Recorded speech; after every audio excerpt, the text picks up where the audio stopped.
diplomacy. Volodymyr Zelensky is active on both fronts. He is already in Berlin, where peace talks will be held tomorrow with the participation of the American delegation, the French president, the British prime minister, and the German chancellor. The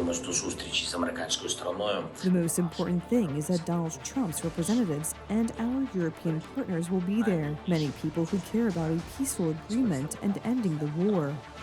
Final preparations are underway in the German capital. There can be no major breakthrough because the talks will take place without the participation of the aggressor, Vladimir Putin. But Kiev is counting on the support of Berlin, Paris, and London, which, especially at the beginning of Russia's barbarism, justified the Kremlin's criminal actions. What I see is a strong Europe, united behind Ukraine and united behind our long-standing values of freedom and democracy, and I will always stand up for those values and those freedoms. Europe has long delayed negotiations. Donald Trump set an example by initiating and continuing peace talks, and he will send his peace envoy Steve Witkoff to Berlin, among others the president of Finland, who appreciates the actions of the U.S. administration, has announced his presence. President Trump is very engaged in diplomacy and dialogue with different leaders around the world. And Prime Minister Meloni and I had the opportunity to speak with him this morning. After talks in the German capital, Volodymyr Zelensky will fly to Poland. The visit is planned for Friday.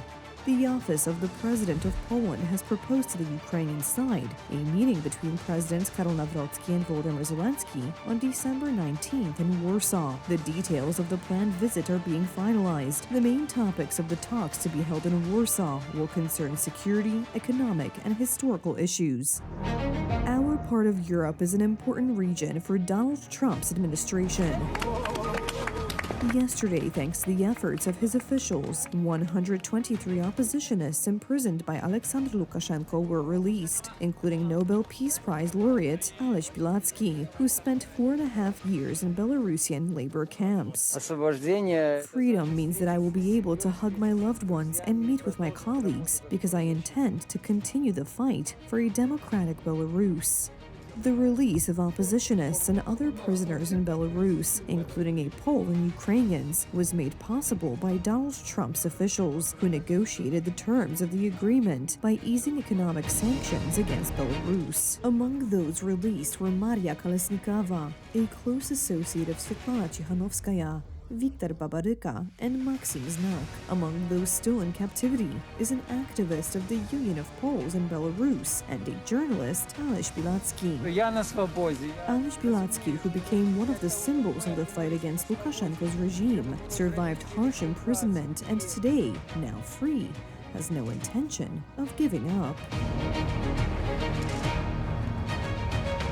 This is not the end of the fight for freedom and independence in Belarus. At least that is what all the released oppositionists are saying.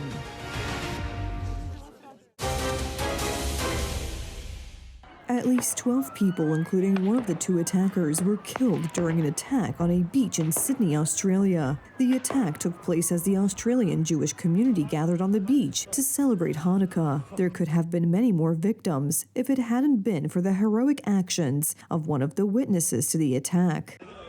It was around 7 p.m. local time when the shots rang out. More than 1,000 people gathered to celebrate the Jewish holiday of Hanukkah and were forced to flee. I just heard a few fireworks going off. That's what it sounded like anyway. So I sort of took my mum to have a look, see what was going on, almost show her the view in a way. And the next thing you know, I saw a white car with a guy shooting, firing from his car.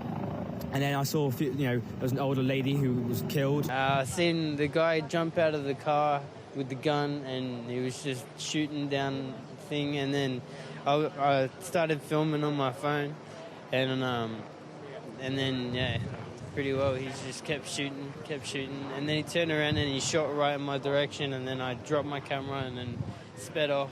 Yeah. Boom, boom, boom, everything, man, boom, boom. I look this, me. And one moment, the man in the gun, he say me, I go before the car, yes. He aimed at you? Moi, there is one car, I say this, I'm cashed. I listen, boom, boom, I cashed. It was a crime carried out with brutal precision and consistency. The terrorists showed no mercy to anyone. I seen like a kid, like she was like maybe 8 years old. She got injured in the leg, and she was crying, and she was on the ground. So she was behind her mom. Her mom was on the ground as well. So her mom, she was holding her kid. She was 8 years old, and the other kid, she was like maybe 2-3 years old as well. And yeah, they've been like that, and many people, they've been running away. Those who survived speak of a true miracle, but these dramatic moments will remain in their memories for a long time. Everyone was just running, and there were bullets, and there were so many of them, and we were really scared. We didn't know where they were coming from. The death toll could have been much higher, but one of the witnesses to the attack showed remarkable courage and heroism. Despite the danger, he threw himself at one of the attackers, knocking the weapon out of his hand. It later turned out that he was a 43-year-old local fruit seller. Finally, the two perpetrators hid on a bridge near the parking lot, where after several minutes of exchanging fire, they were hit by bullets from police weapons. Only the presence of the police prevented the angry witnesses to the shooting from lynching them. An attack on Jewish Australians is an attack on every Australian. And every Australian tonight will be, like me, devastated on this attack on our way of life. There is no place for this hate, violence and terrorism in our nation. Let me be clear, we will eradicate it. This is a photo of one of the attackers. Australian authorities have not yet released details about who exactly is behind the attack, but this video clearly shows that the terrorists knew how to use weapons and how to handle themselves during an exchange of fire. They were also well prepared, as evidenced by one of their rifles. An improvised explosive device was also found at the scene of the crime, which fortunately was successfully defused. Could I ask, but this is a time of calm. This is a time where I want to make sure that there is no retribution. The police are investigating thoroughly. We have acted promptly. We have taken decisive action. Could I just ask for calm in the community? Allow the police to do our job. We will work closely with community, and I'll continue to provide updates about the investigation as they go on. Among the victims is a 12-year-old girl, a rabbi, and an Israeli citizen. Israeli authorities call for action against anti-Semitism. We send our warmest strength from here, from Jerusalem, and we repeat our alert time and again to the Australian government to seek action and fight against the enormous wave of anti-Semitism which is plaguing Australian society. Let's hope for better news, and we hope to see them all healing and here. This is the bloodiest attack on the Jewish community in Australia. But since Israel's attack on the Gaza Strip more than 2 years ago, the number of incidents of varying severity has increased significantly. In the space of just 1 year, reported incidents increased over 300%. And that includes threats, vandalism, harassment, and physical violence. We've seen cars being torched, synagogues being torched, individual Jews harassed and attacked. And that is completely unacceptable. Following the shooting in Sydney, security measures have been increased in many cities around the world. Additional police forces are securing Hanukkah celebrations in New York City, London, and Berlin, among other places. German authorities have arrested 5 men suspected of planning an attack on a Christmas market in Bavaria, motivated by Islamist ideology. They were planning to use a car in the attack. 3 Moroccan citizens aged 22, 28, and 30, a 56-year-old Egyptian citizen, and a 37-year-old Syrian were detained at the Zuben border crossing between Germany and Austria.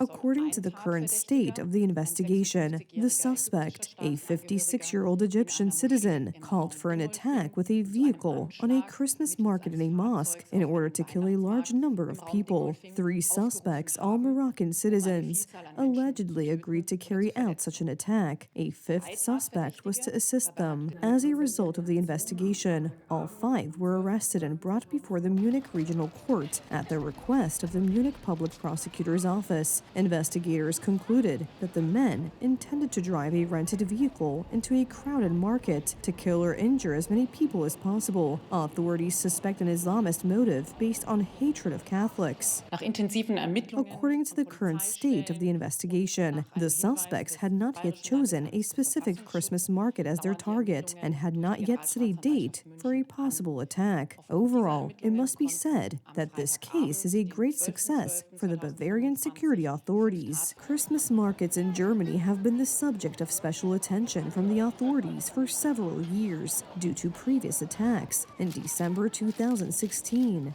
a radicalized Islamist drove a truck into a crowd of people at Berlin's Breitscheidplatz. A total of 13 people were killed in the attack. Last December, a driver deliberately drove into a crowd at a Christmas market in Magdeburg, killing 6 people and injuring more than 300 others. U.S. President Donald Trump has announced severe retaliation against the Islamic State for an attack that killed 3 Americans in Syria. He stated that the terrorist attack was directed against both the U.S. and the Syrian authorities. According to the Pentagon, an Islamic State militant attacked a convoy of American-Syrian forces in Palmyra. 2 U.S. soldiers and a civilian interpreter were killed in the attack. Syrian President Ahmed al-Shara is concerned about this because the attacker was a member of the Syrian security forces. President Donald Trump assured that the United States would take retaliatory action. So we mourn the loss of 3 great patriots in Syria. You know how it happened. It was an ambush, terrible. We also have 3 wounded. They seem to be doing pretty well. But we mourn the loss. These are 3 great people. And it's just a terrible thing. Syria, by the way, was fighting along with us. The new president of Syria is, as they told me, and I'm not surprised, he's devastated by what happened. This was an ISIS attack on us and Syria. And again, we mourn the loss and we pray for them and their parents and their loved ones.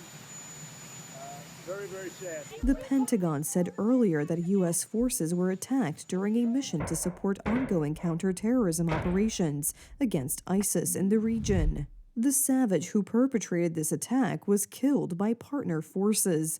Let it be known, if you target Americans anywhere in the world, you will spend the rest of your brief, anxious life knowing the United States will hunt you, find you, and ruthlessly kill you. According to intelligence reports, the attack was likely carried out by the Islamic State. Although the militants did not immediately claim responsibility, the incident took place in an area not controlled by the Syrian government. This is the first deadly attack on American soldiers in Syria since December 2024, when Bashar al-Assad's regime fell.